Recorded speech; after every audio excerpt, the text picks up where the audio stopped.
Fantastic.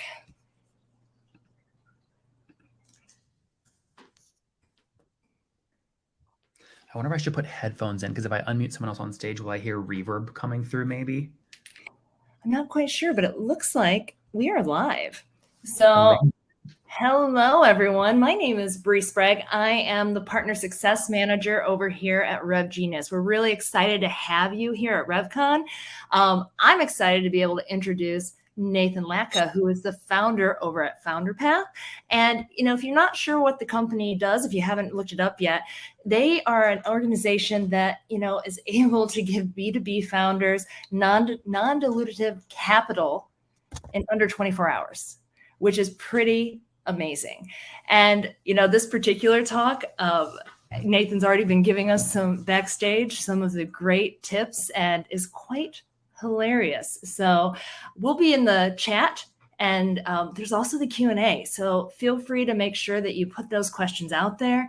And with that, I'm going to hop backstage, but welcome, Nathan. Bree, thank you so much. What an intro. That's probably got, folks, that's about as good as it's going to get. We should just quit right now. I'm walking off the stage. No, guys, look, I'm so excited to be here. In the next 20 minutes, I'm going to show you 212 SaaS founders that have shared their net revenue retention, profit, and payback metrics. This obviously ties nicely into the RevCon theme, which is all about optimizing sales teams, your go-to-market motion, both in Q4, but also for 2023 planning. Before I get into all that, though, guys, I will get bored. It's late here. I am in a small town called Salzburg in Austria, drinking coffee. It's about 8:16 p.m. I need to feel energy. I want to know who you people are. If you don't type in anything in the chat, I have no idea. I could be talking to myself. There's nobody here. So if you're tuning in right now, you're excited about this content, just tell me where you're joining from in the chat real quick. You'll see it up here on the upper right here in the Gold Coast UI in the chat. Just let me know where you're joining from. You can throw in, maybe we have Arizona, maybe we've got some UK folks in the house, maybe some folks from Australia, but throw that in the chat. And there's a bit of a delay, I know, between me asking you to do that and the chat. So I'll come back and say hi to a bunch of you guys in a second, but let me tease you with some of the data real quick. I'm gonna go to the next slide. Look at this data. So this is raw data about quota targets, ARR per sales rep, ACV compared to ARPU, customer count, total team size versus quota carrying reps. All the data you see in my slides today are directly tied and taken from these data points. Now, how did I get these data points? Well, I interviewed the founders of all of these SaaS companies, right? So I interviewed Quota, Suzy, vFairs, Onboard, Connect and Sell, SpotMe, Bretech, Winmo, you name it. I interviewed them, structured their voice data into this format for you guys, and that's what we're going to jump into today. So again, super excited to be here. All right. Bree is from Tampa, loving Tampa, which we love.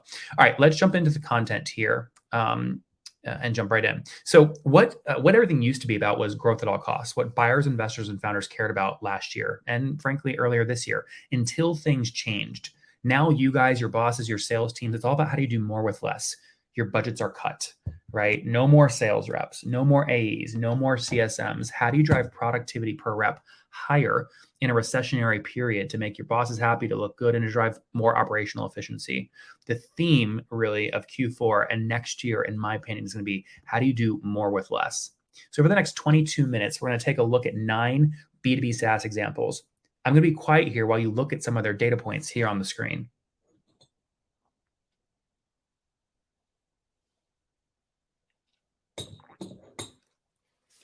So what you guys will see are these data points are bucketed into 3 buckets. We'll spend about 6 minutes on each. The first is net retention targets for critical companies and how some of these folks are really performing well.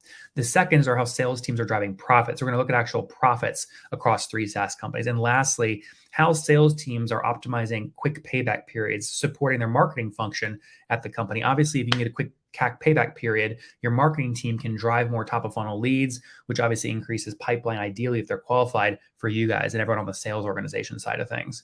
So with that being said, let's jump into the first section here, which is this. How do you get more net revenue retention, that's NRR, but without adding new customers? That's the theme. More expansion, less new customers. That's the focus, right? New customers are expensive in terms of CAC. You don't have to spend CAC to drive expansion into current customers, right? For example, growing 70% year over year is fine if you're break even and 130% net dollar retention, right? If you're lower than that, right, and growth is slower, it's a little bit more of a warning sign. So let's look at 3 examples. Yellow AI is first, right? And they've broken 150% net revenue retention. Wildjar, 125, and Omni said 136, right? 136, right? Here is all the data, right? In one shot that you're looking at. Now, these are net dollar retention benchmarks. I've color coded them here on the column I, right? Now, let me ask you guys, where are you guys at today in terms of net revenue retention? Is anyone above 100%? Public markets right now, public SaaS, anything above 150 is just world-class. If you're above 100, I'd say you're doing a great job. If you're between sort of 90 and 100, that's okay. But if you're below 90 net dollar retention, it's obviously, I would say, time to restructure, time to panic a bit, right? And figure that out.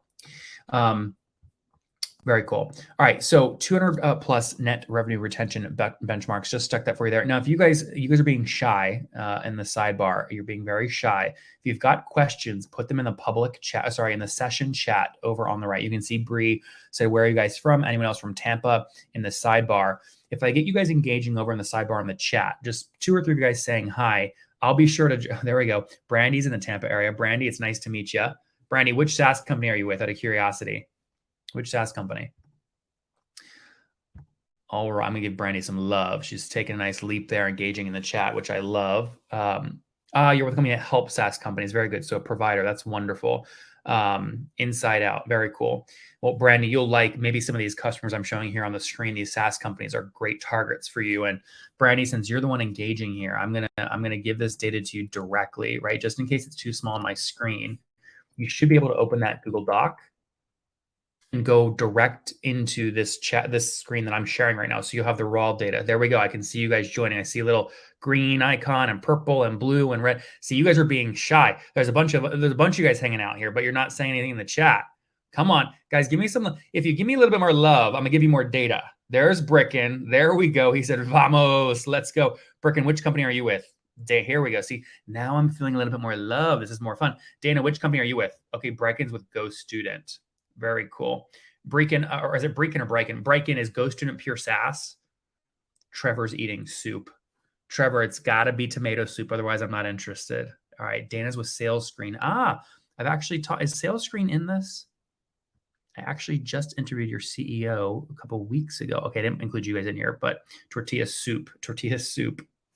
Very cool. All right. So guys, this now you have the raw data. Okay. You're looking at the raw data. You're in the file with me. Right. And by the way, I hope you're enjoying the session. You see it's based off raw data. We're not just chit-chatting here. If you want to get your friends in here, go into the public feed here in RevGenius and just say free data in this session, or give them the spread. Just drop the spreadsheet there in the chat, right? Get them in our session. We'll have more fun. And then the last thing I want to add, guys, as you're scrolling through this data in the Excel file, if you have Q&A, click raise your hand below. I should then see like your hand pop up, and we can talk through any of these data points like one-on-one. But let me give you guys some more value first here, right? The second thing I want to dive into in here, in addition to net revenue retention, is more profits, less burn, right? This is a theme. If you're VC backed, you've definitely heard this from your VC. If you're bootstrapped, congratulations. You probably are already profitable and not burning a ton. But who's doing it the best? Guys, look at Netcore's numbers on my screen. Yes or no? Can you read that? Look at that, right? 95 million bucks ARR, 12 million profits. He actually just spent $100 million of profits. His bank was up to over 105 million. He spent 100 million bucks on a big M&A deal, but more profits, less burn. If you have profits in a downtime like this, which again, you guys are generating on the sales team side, you can take advantage of a downturn by buying other smaller competitors. UserZoom, $1 million in profits. QuestionsPro, 2.4 million in profits, right? Here's the thing. In a time like this, where it looks like we're going into a recession, if you just have the perception, right? If it looks like you're going to be around longer than your competitors, you win. Profits have this effect, right? So you want to focus on profit. Now, Breakin, or Trevor, I know you're eating tortilla soup, but are you guys anyone want to brag a little bit? Is anyone profitable? Breakin, Trevor, Dana, are you guys profitable? Anyone profitable? Some of you might be profitable, but you're maybe not allowed to share that you're profitable, but I'm curious. Okay, Trevor is profitable. Trevor, way to go, dude. We love profits. We celebrate profits. I love that. I would ask you how much, but I doubt you'll be able to tell me how much. I hope it's a lot though, Trevor. I hope you're buying a lot of tortilla soup, right? So that's more profits, less burn. Now, here's what's interesting about all this data. Valuation today is not only about growth.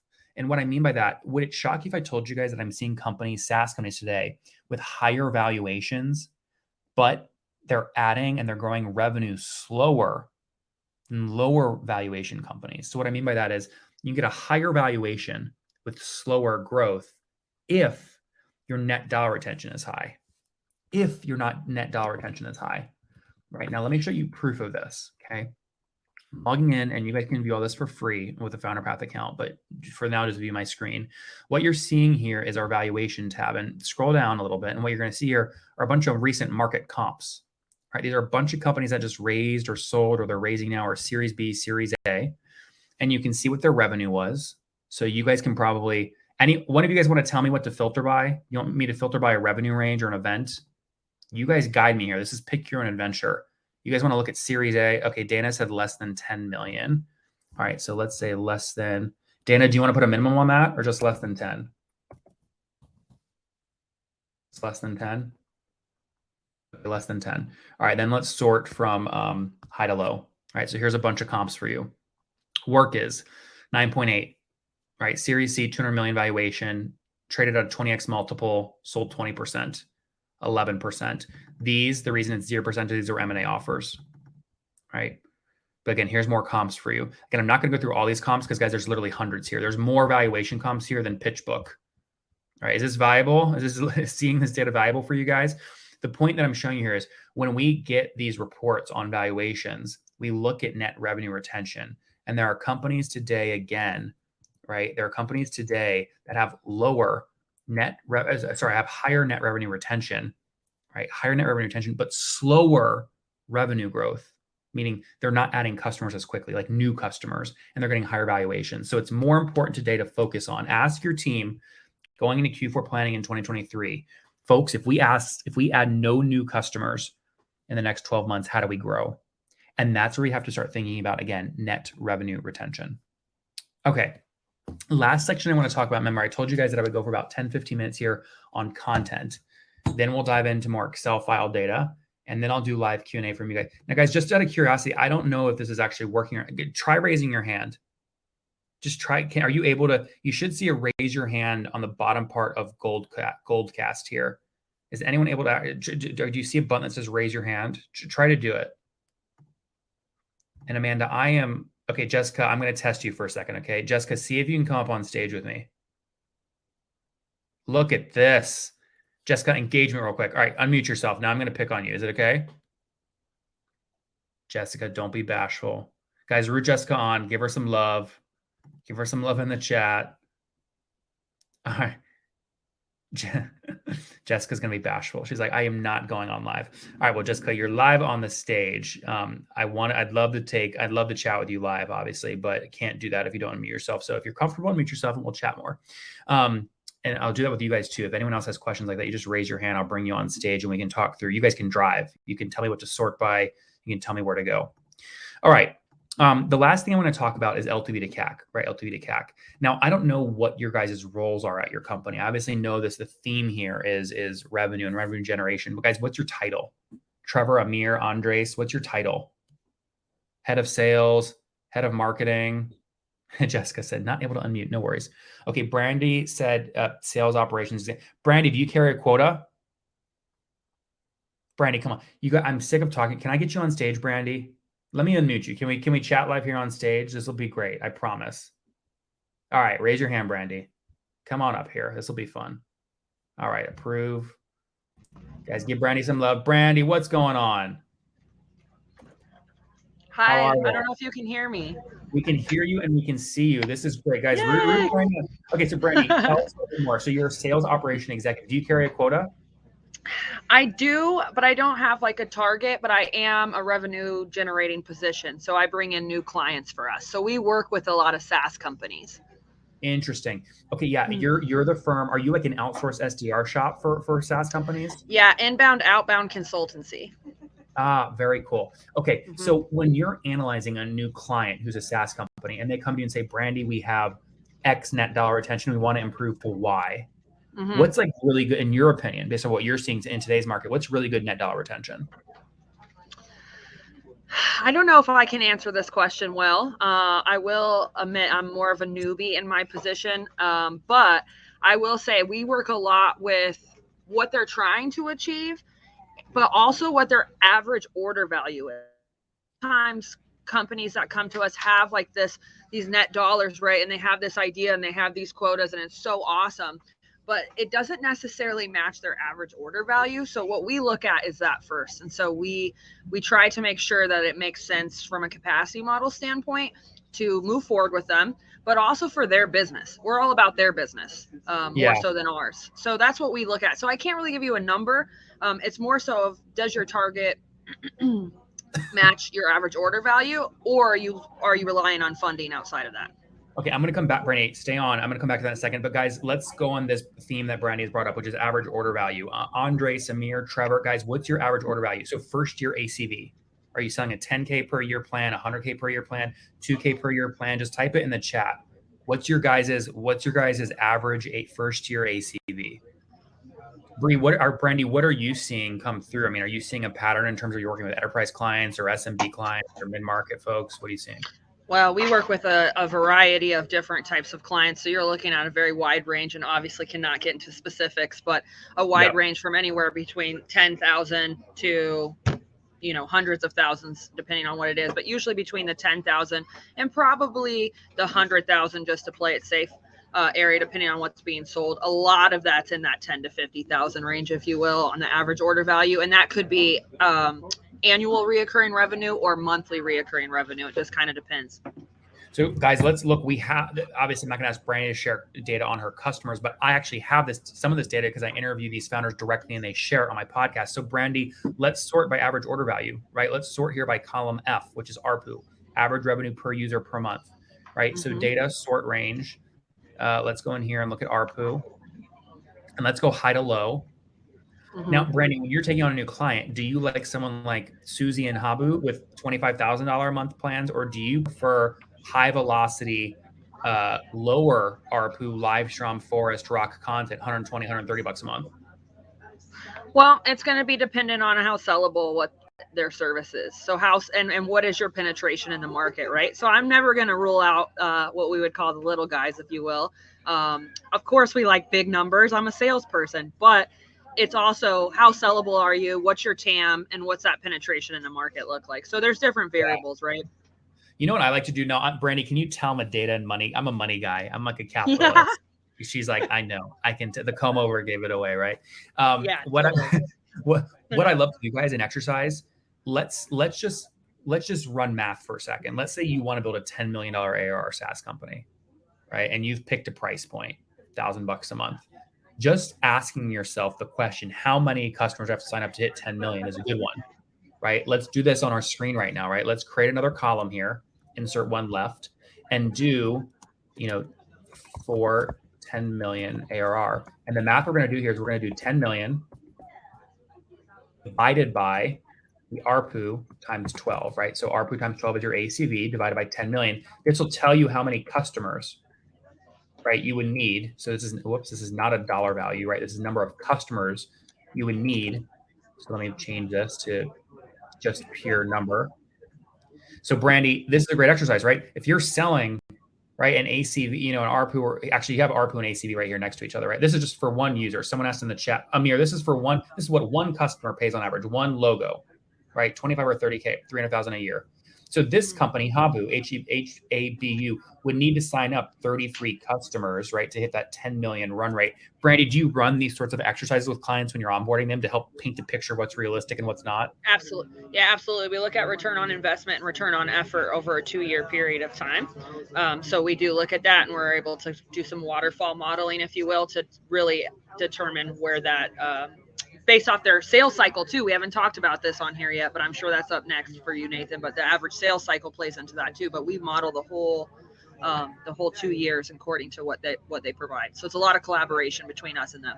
Yeah, the thing that I find striking, a lot of sales teams don't do this exercise, and what will happen is they'll be selling at a price point like down. Let's just use an example, right? Let's go use a price point of whatever, $5,000 a year. You have to ask yourself, can you sign up 1,800 customers for whatever it is you're selling, right, at $5,000 a year? And sometimes you go, no, there aren't 1,800 customers. I don't think that we can even go get. The market's not that big, or there's not that many. So then you either have to change your pricing or expand your product line, Yeah, definitely. Sometimes you may run into that you're trying to do annual reoccurring revenue and you really need to change to monthly. So those are a lot of different discussions that we have depending on where you are in your business model and what you're looking to do. Yeah.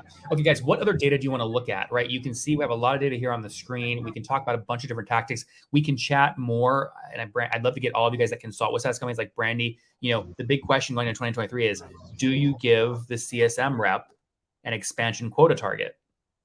Right? There's some companies like Gainsight that do this.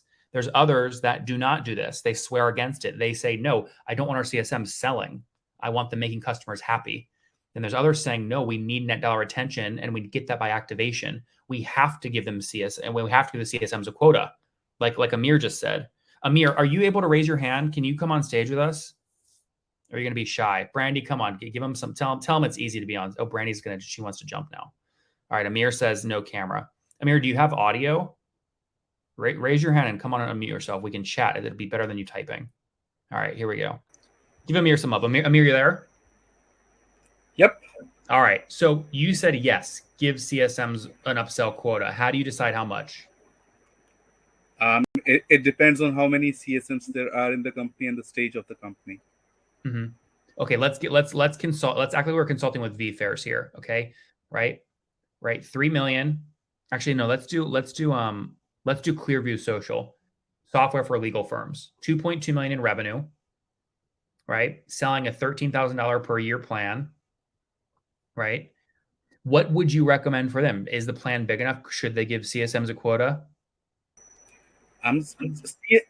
Depends on how large their sales team is, I would say, Okay. and if their product is upsellable.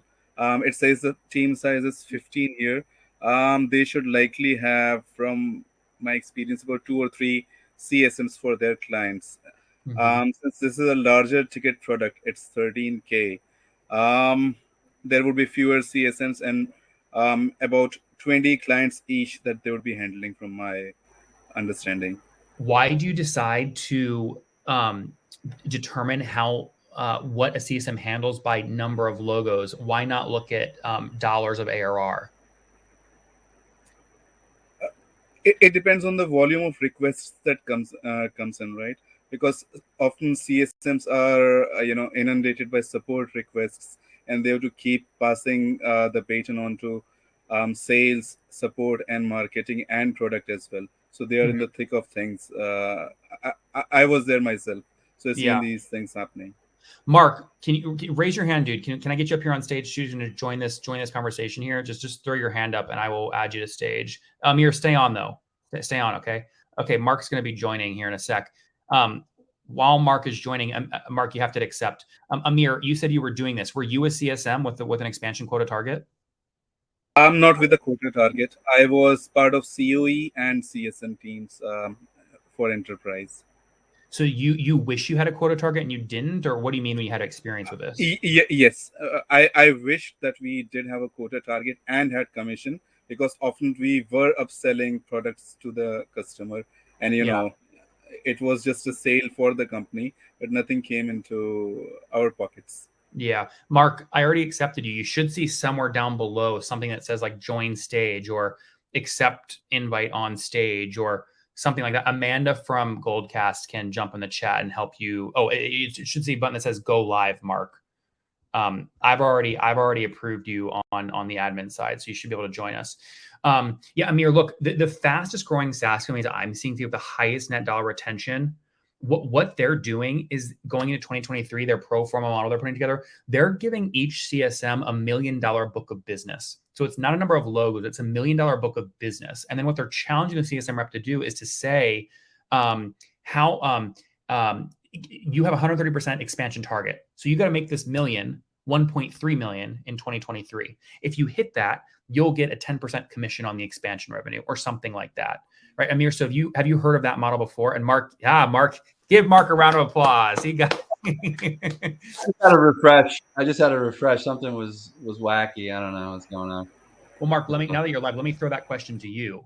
Are you structuring quota targets for CSM reps?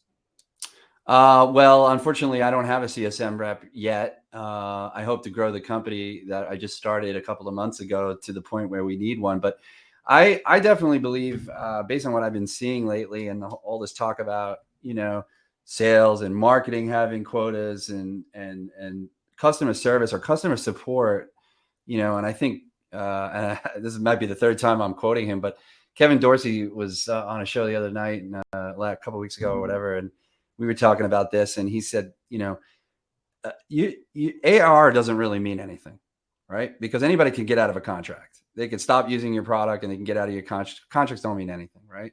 It's the impact that you deliver over the first couple of months, right? Now, a top of funnel sales rep could deliver some impact and get them to a meeting. And then you got your AE that's going to close the deal and then maybe nurture it a little bit in the first couple of days. And then you have an onboarding team, right? And then you have customer support. If that customer support or customer service manager or whoever's going to be calling regularly on that customer to either upsell or support, they're the ones that are going to continue to deliver impact to that customer moving forward. And so they should definitely be compensated. And I don't know if it's a commission structure of any sort, but they should definitely, so it falls to the bottom line and how you might factor. I mean, I'm not a accounting person, but like where those numbers would intersect on a balance sheet to say, okay, well, this part of their salary or bonus is going to be based on these numbers, this exponential increase in ARR or MRR. Like if they're the ones supporting the account collectively, they're going to, especially if it's a customer that they can expand, right? They should be definitely receiving commissions for that expansion. Absolutely. Let me jump in here because we've got 3.5 minutes. You stay on stage, guys, but let me jump in. I want to give you guys a couple more data points here because Mark and Amir just mentioned a couple things. One was just efficiency, right? Efficiency of a sales rep. So I want to make sure you guys see this data, right? Column E is ARR per sales rep, right? Column J here is total team size, the whole team, engineers, everybody, leadership. The quota carrying reps are just how many quota carrying reps are on the team. This ratio column is what percent of their whole team are sales reps, right? 15%, 13%, 30%, 4%. And here's the annual quota. Now, this might surprise you how low some of these quotas are. The thing is, these quotas of 180K, which I would say is way below market if you've got sales reps in the US, it's because they've outsourced sales, right? But these ones that are 1.2, their sales, 1.21, 2.4, these are all folks based in the States. And so what's interesting to sort by is ARR per sales rep. And you can look at efficiency, right? Who's doing a really good job here? And when we sort this, go by ARR per rep, you can see Curators doing a great job, Silent, Finch, Susie, Habu. I would say these are all extremely productive. They're going to do really good in a downturn, right? Because they're getting so much productivity per rep. Mark, would you agree or disagree? Oh yeah, I agree with that. It's funny you don't mention Connect and Sell. They're on the top. It's one of my favorite products. But well, do you want to know something shocking about them? Do you know how many engineers they have full time? I don't know, probably a lot. 0. Oh wait, no, they're really small. I think Chris really runs a very small ship. Chris uses an outsourced dev shop called Quota. Right. And everyone, I have all these founders like you guys in the chat. Maybe one day you want to launch your own company, and they're all business people. They say, Nathan, I can't launch a SaaS because I need an engineering co-founder. I can't find them. These guys scaled. You can look at his revenue in column D, Connect and Sell. It's 25 million now. He's at 25 million in revenue with no full-time engineers. Yeah. So all of you watching right now that are business people sitting on your hands waiting to launch your company, I'm just going to call bullshit. You should do what Mark did, launch your own company. Well, I think engineering done.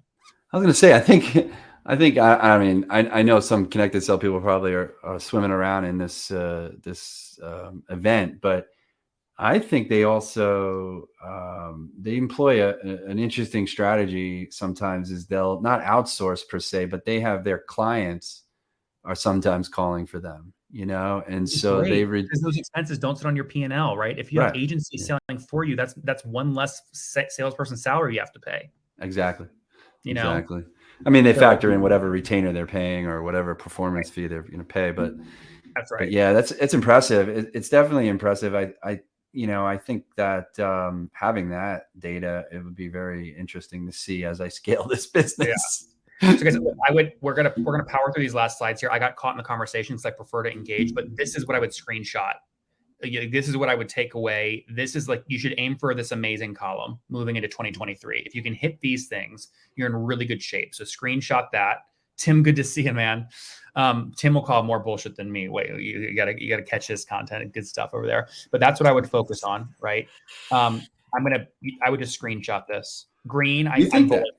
Huh? 10% EBITDA in SaaS?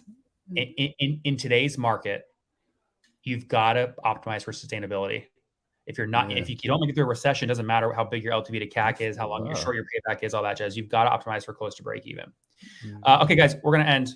I think it just like cuts me off. So I think we're good, right? Thanks for having me. Yeah, you bet, Mark. Guys, thanks for jumping on stage. Awesome. Guys, key takeaways here. I'm gonna wrap up. Those are key takeaways here on the screen. Here are 9 tactics to try, right? 9 tactics to try that we talked about. All right. I don't want to read these to you. I prefer to engage with. These are the review. And guys, just quick rating, 0 to 10, 10 being love the session, love the content, love the data, whatever you want to say. Did you enjoy the content today? Brandy, thanks for coming on. Got a Brandy round of applause. She's first one on stage. Brandy, we appreciate that.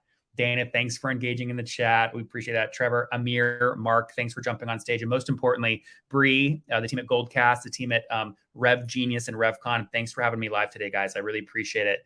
And feel free to connect with me on LinkedIn. If you guys have any questions, you can find me just at Nathan Latka. My email is nathan@founder. I'll put it in the chat, nathan@founder.com. Bree, I don't want to screw anything up. Do I just leave the stage now as I wrap up? I think I just leave. I believe I just leave stage. So guys, again, thanks so much. Great meeting you. Take care.